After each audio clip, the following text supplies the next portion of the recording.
Oui, il peut se passer des incidents de campagne dans un grand meeting. Ils vous diront tous que pas du tout, on ne s'occupe pas des sondages, mais ils mentent tous. On est obligé de se raconter un peu des histoires, parce que sinon, on ne repartirait pas. Moi, j'étais un candidat un peu particulier par rapport aux médias, puisque j'ai été journaliste à la télé pendant de longues années.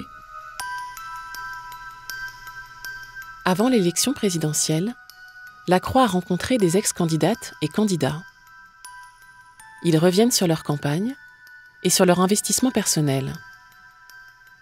Comment vit-on cette expérience ? Ils racontent.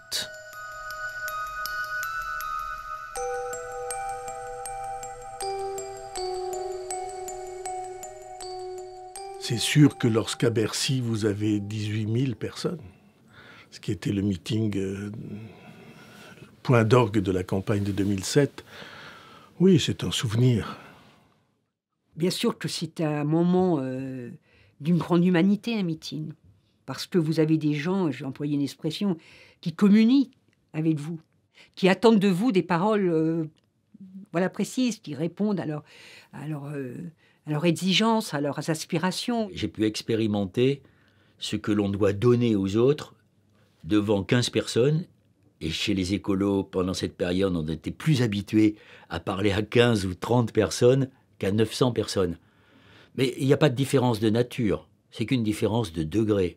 Et donc, moi, je me suis toujours appliqué à parler avec la même détermination, à essayer de transmettre mes valeurs, les convictions qui sont les miennes, et qui sont les nôtres des écologistes, avec la même force pour 30 personnes que pour 1000 personnes. Vous êtes souvent interrompu par les applaudissements. Déjà, dès votre entrée, vous êtes dans un mouvement de foule. Vous sortez, c'est pareil, vous êtes dans le mouvement de foule. Il y a des gens qui veulent vous approcher, vous faire signer. Pendant ces périodes de meeting et tout, vous avez l'impression de porter de porter quelque chose, de porter les souhaits d'une multitude. Moi, ce que je faisais, c'est que quand je voyais une personne, un homme ou une femme, dont je pensais qu'il était en train de douter, je me disais, c'est celui-là à qui je dois m'adresser, et c'est celui-là ou celle-là qui, à la fin, doit m'applaudir et doit être d'accord avec moi. Aujourd'hui, les meetings sont diffusés sur les réseaux sociaux ou sur les chaînes d'information. Ce n'était pas vrai dans les années 90 et même 2000. Mais à partir, sans doute, de la campagne de 2012, tout a été mis sur les chaînes d'information. Ce qui fait que une ambiance de meeting, quand elle n'est découverte que par la presse écrite ou par la presse radio, même s'il y avait des débordements, même s'il y avait une forme quelquefois de facilité verbale, ça n'avait pas la même conséquence. Aujourd'hui, dans un meeting, si le candidat, et j'ai été dans cette situation, perd un peu le contrôle de sa parole, va trop loin dans les attaques qu'il peut livrer, se laissant emporter par les acclamations et va jusqu'à radicaliser son propos, bien il le paiera nécessairement. Donc je faisais très attention à bien sûr être porté par la foule, porté par l'ambiance, mais pas être déporté, ce qui m'aurait à un moment disqualifié.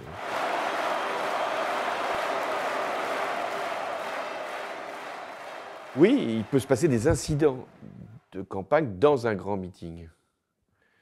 Personne ne s'en souvient, peu l'avaient d'ailleurs observé, que lors de ce grand meeting du Bourget, il y a eu un incident.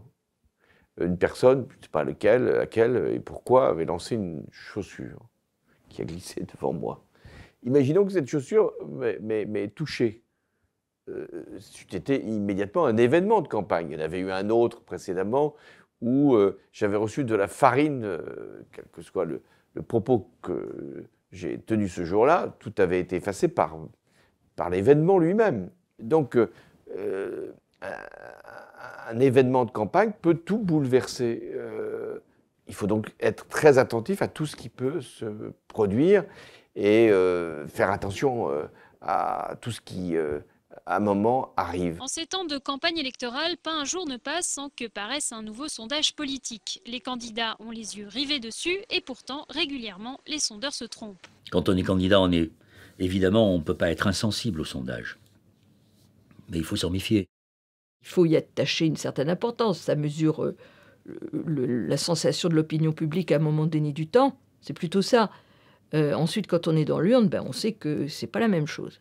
Alors ils vous diront tous que pas du tout, on s'occupe pas des sondages, mais ils mentent tous. C'est évidemment tous les jours un électrochoc. Pas trop d'importance, mais il ne faut pas être hypocrite, on les regarde, c'est évident qu'on les lit et que s'ils sont mauvais, on se dit, de toute façon, il n'y a pas le choix, on continue, et sondage ou pas sondage, mais dire qu'on ne les regarde pas, non, moi je les regardais, je les regarde maintenant aussi. Bon, ils se sont beaucoup trompés, des fois, mais je ne sais pas, c'est peut-être j'ai tort de les regarder, mais enfin je les regarde. Quand on est candidat, est-ce qu'on redoute que le sondage puisse peser sur l'élection ? Oui et non. On sait que les électeurs ne sont pas insensibles aux sondages. Donc quand ils voient qu'un candidat stagne dans les sondages, peut-être que ça les détourne un peu, mais je ne suis pas sûr que les sondages fassent l'opinion. Je crois que c'est en 2002 où on me donnait... on disait que j'étais peut-être le troisième homme. Enfin, j'étais une femme. Et certains médias me promettaient 10% des voix, etc. Moi, j'étais très, très sereine par rapport à ça. Je me disais, si c'est ça, on va faire un meilleur score que la fois d'avant. Mais j'y croyais pas trop. Par contre, mes camarades dans les meetings criaient et 6 et 7 et 8 et 9 et 10%, vous voyez, sous forme de slogan un petit peu.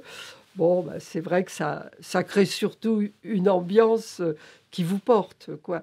Mais ça ne vous empêche pas de penser que la réalité ne sera pas ça. Quand vous voyez des sondages qui se suivent, qui montrent que vous ne décollez pas, voilà, que vous restez bien un petit candidat, comme ils disent, vous les avez en tête. Vous ne pouvez pas faire comme si... je veux dire, ce n'est pas simplement la marge d'erreur d'un point. Quand vous êtes à 3 ou à 2 ou à 1 dans les sondages, ça veut pas, vous ne pouvez pas être à 10 ou à 12. Alors, on se raconte des histoires à ce moment-là. C'est-à-dire qu'on se dit, bon, d'accord, là, ils nous mettent à 2 ou à 1,5, mais ça va démarrer, on est obligé de se raconter un peu des histoires, parce que sinon, on ne repartirait pas. Évidemment que j'étais attentif au sondage avec mon équipe, mais ce n'étaient pas les sondages qui déterminaient les thèmes de ma campagne et la manière de faire campagne. Et on voit bien qu'aujourd'hui, il y a beaucoup d'interrogations sur les sondages. J'ai un souvenir qui me donne les larmes aux yeux chaque fois que j'y pense. Dans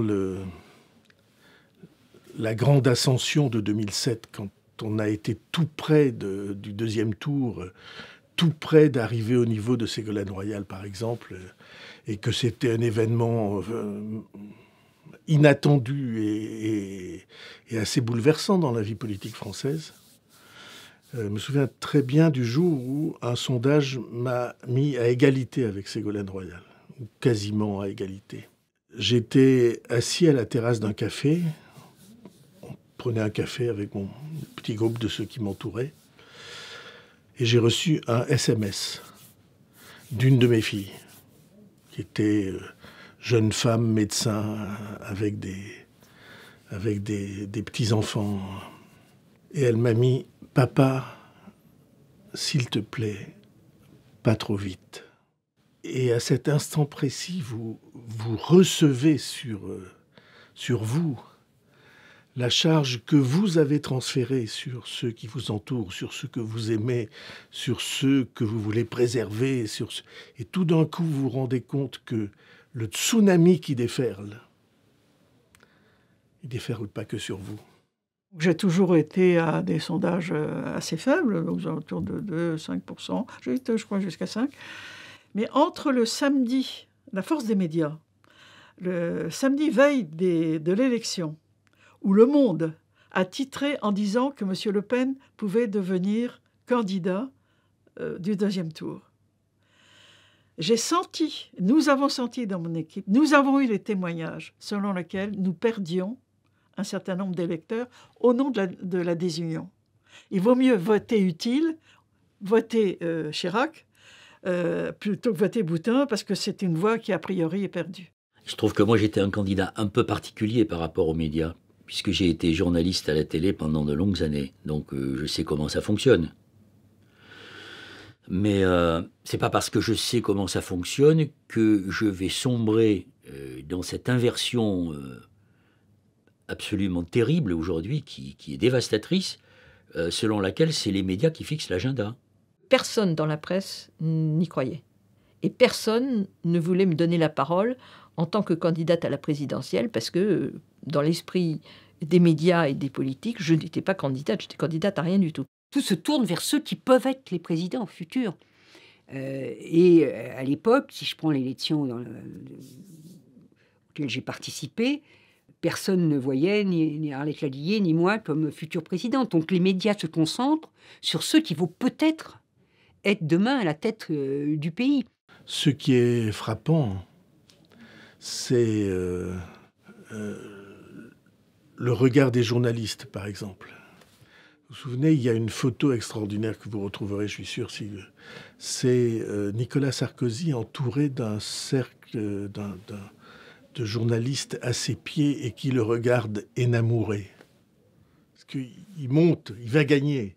Et il n'y a rien de plus fascinant pour un journaliste que d'être emporté ou partie prenante de ce surgissement-là.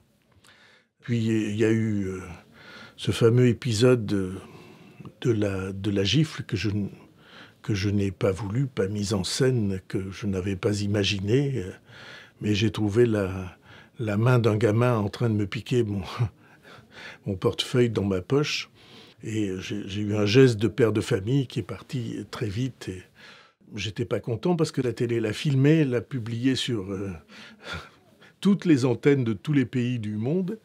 Mais ce qui était pas bien, c'est qu'ils ont bruité la claque. Parce que ma claque à moi n'a pas fait de bruit, je vous assure. C'était plus... on m'origénait. C'était une taloche pas du tout méchante et pas du tout violente. Et ça a fait monter, mais ça a fait monter... Mais très vite après, c'est redescendu parce qu'il y a d'autres événements qui viennent. Et en 2002, il y en a eu pas mal. J'ai considéré, et j'en fais ici l'annonce, que pour au-dessus de 1 million d'euros par mois, eh bien, le taux d'imposition devrait être de 75%. Il y a parfois la nécessité de surprendre parce qu'une campagne, c'est long. Je l'avais commencé donc... au mois de janvier, mais en fait, elle avait été engagée beaucoup plus tôt avec la primaire. Donc, à un moment, il y a une forme d'épuisement. Tout a été dit, les propositions ont été présentées, les meetings finissent par se ressembler les uns les autres. Donc, il y a toujours un moment où il faut relancer la campagne. Il faut retrouver un thème et le saisir par l'actualité. C'est l'actualité qui va créer un événement tel que la campagne prend une autre consistance. Et si une proposition doit être faite, elle doit, pour surprendre, être travaillée et ensuite émise sans que les proches même en soient informés. C'était le cas d'ailleurs pour la taxe à 75%. Je l'avais faite parce que je sentais bien qu'il y avait eu des révélations sur des rémunérations tout à fait mirobolantes, des fortunes tout à fait significatives, et donc il fallait trouver une réplique, et celle-là a été utile, je crois, dans la campagne. Oui, c'est vrai que quelquefois, dans le feu du débat, on peut prononcer des phrases que l'on regrette après. Oui, on a sûrement une carapace, qui est la force de ses idées. Je me suis jamais sentie inférieure parce que j'étais femme, ni supérieure d'ailleurs. Dans une élection présidentielle, il y a toujours l'affirmation d'un projet et le rejet du prédécesseur.